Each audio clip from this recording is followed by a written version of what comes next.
once entering my early 20s and experiencing university. I've always wanted to share my perspectives on the world, and I'm always too eager to learn more.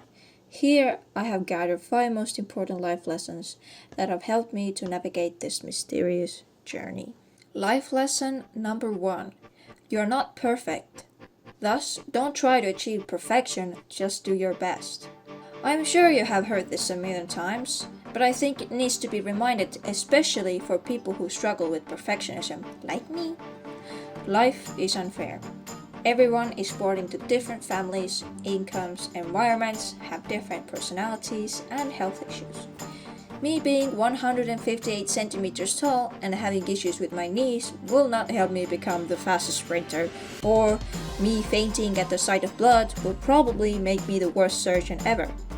And by the way, you can't be the best at everything.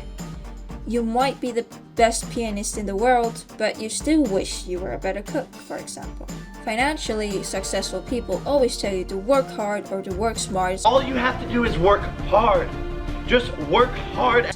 But they tend to forget different aspects like luck, education, and other advantages they might have had.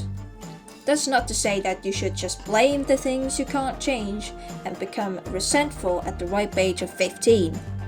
Just take things into consideration because your best is the most you can do and definitely enough.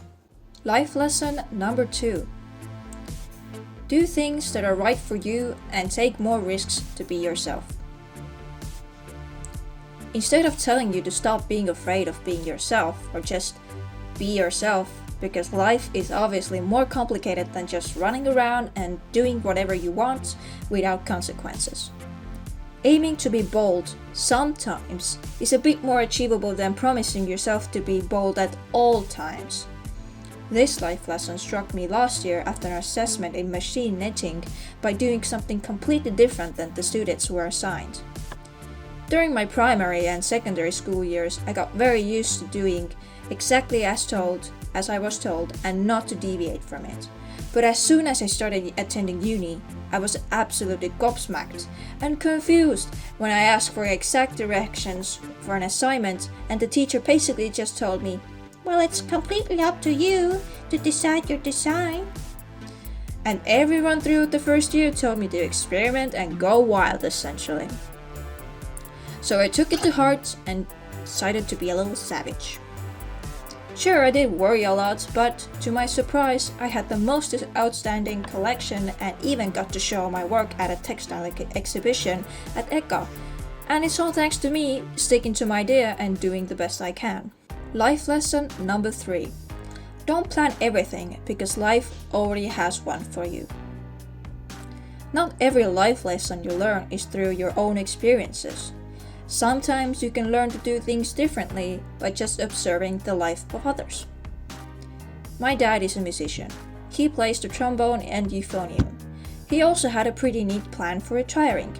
After working for at least 20 years in the Defense Forces Orchestra, he could have retired at 55 and start earning his special pension.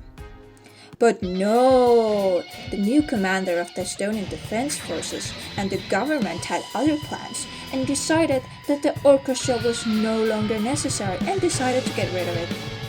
Because of that, my dad won't be getting a pension of any kind, and even though he was only 3 years short of being eligible for it, and some colleagues had even just 3 months left, so his world was turned upside down and everything he had planned was erased by something he couldn't control. And here's the lesson for you. Don't plan everything too far into the future because people change, governments change, and Hesburger stopped making rye bread burgers a long time ago. Oh no.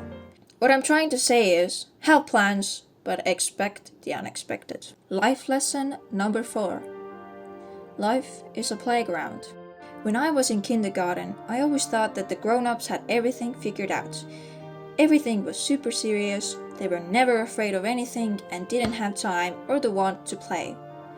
Oh, was I wrong when I myself got older and older and more anxious. Hello anxiety, hello insomnia. Up to last year, I was constantly stressed about who am I going to be once I graduate uni. Am I really going to be a textile designer? Forever? Is this really my fate? But I'm not even sure. Who is going to hire me? Where am I supposed to go? What if I get bored? Shh.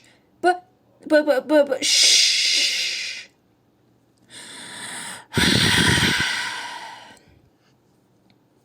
Did you know that you don't have to decide your occupation and stick to it until you die?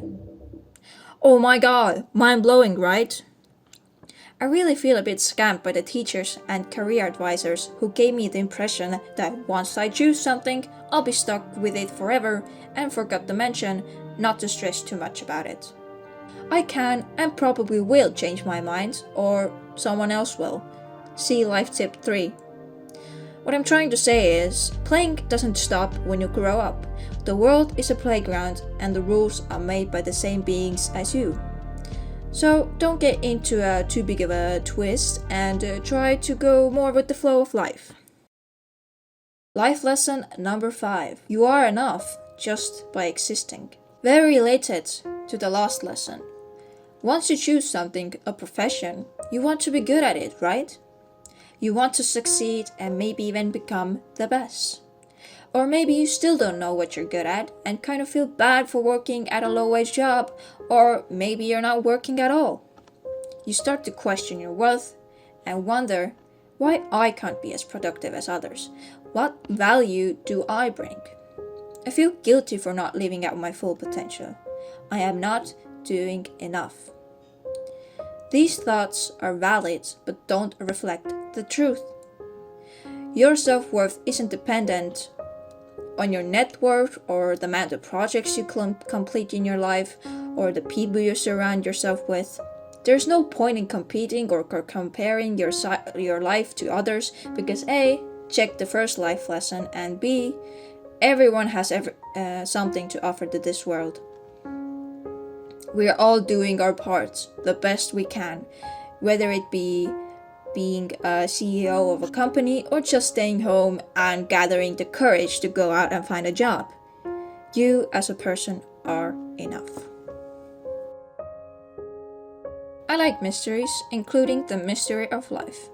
For me, learning is the meaning of life.